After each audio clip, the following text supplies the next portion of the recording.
The Art of War, kesenian peperangan, teks ketenteraan paling terkenal di dunia.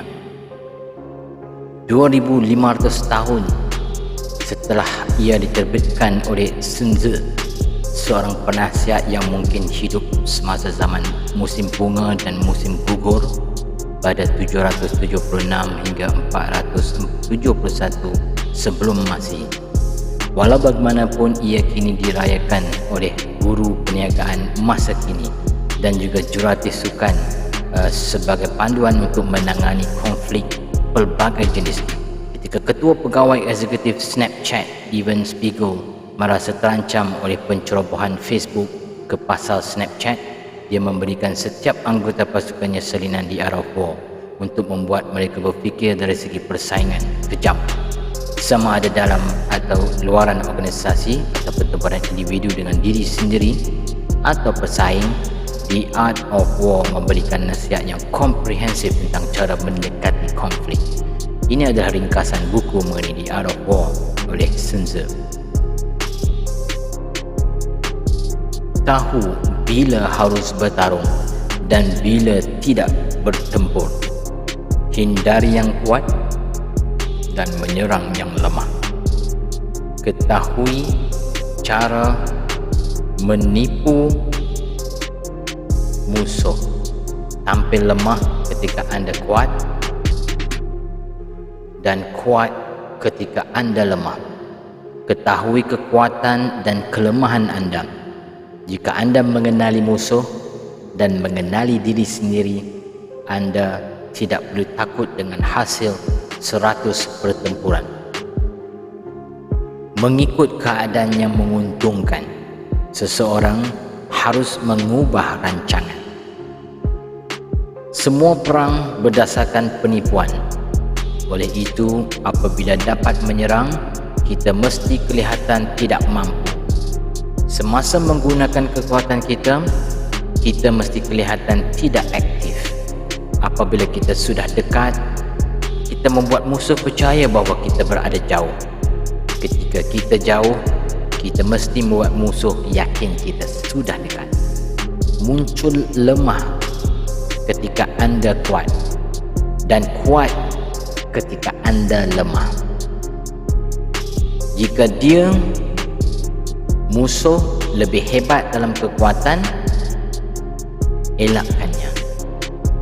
Serang musuh di mana dia tidak bersedia. Muncul di mana anda tidak dijangka. Jeneral yang kalah dalam pertempuran membuat beberapa perhitungan sebelumnya. Tidak ada contoh negara yang mendapat keuntungan dari peperangan yang berpanjangan. Keunggulan perang tertinggi adalah dengan menawan musuh tanpa bertempur. Strategi terburuk dari semua adalah mengepung kota-kota berdinding. Terdapat 5 perkara penting untuk kemenangan. Dia akan menang siapa yang tahu bila harus bertarung dan bila tidak bertarung. Dia akan menang yang tahu bagaimana menangani kedua-dua pasukan yang unggul dan rendah diri. Dia akan menang siapa tentera yang digerakkan oleh semangat yang sama di semua peringkatnya. Dia akan menang yang mempersiapkan dirinya menunggu untuk mengambil musuh yang tidak bersedia. Dia akan menang yang mempunyai kemampuan ketenteraan dan tidak diganggu oleh pihak berkuasa. Sekiranya anda mengenal musuh dan mengenali diri sendiri, anda tidak perlu takut dengan hasil 100 pertempuran. Sekiranya anda mengenal diri anda tetapi bukan musuh, setiap kemenangan yang anda peroleh juga akan mengalami kekalahan. Sekiranya anda tidak mengetahui musuh atau diri sendiri, anda akan tunduk dalam setiap pertempuran. Seseorang mungkin tahu bagaimana menakluk tanpa dapat melakukannya. Dalam perang, ahli strategi hanya mencari pertempuran setelah kemenangan itu dimenangkan. Dalam pertempuran, tidak ada lebih dari 2 kaedah serangan: langsung dan tidak langsung. Tentera boleh berjalan jauh tanpa kesusahan jika bergerak melalui negara di mana musuh tidak berada. Anda pasti berjaya dalam serangan Anda jika Anda menyerang tempat-tempat yang tidak dapat dipertahankan. Taktik ketenteraan seperti air. Untuk air secara semula jadi mengalir dari tempat tinggi dan bergegas ke bawah. Oleh itu, dalam peperangan, caranya adalah dengan menghindari yang kuat dan menyerang yang lemah.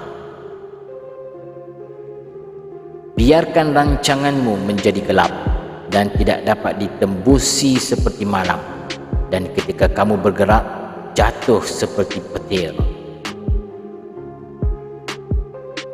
Seni perang mengajar kita untuk tidak bergantung pada kemungkinan musuh tidak datang, tetapi pada kesediaan kita untuk menerimanya.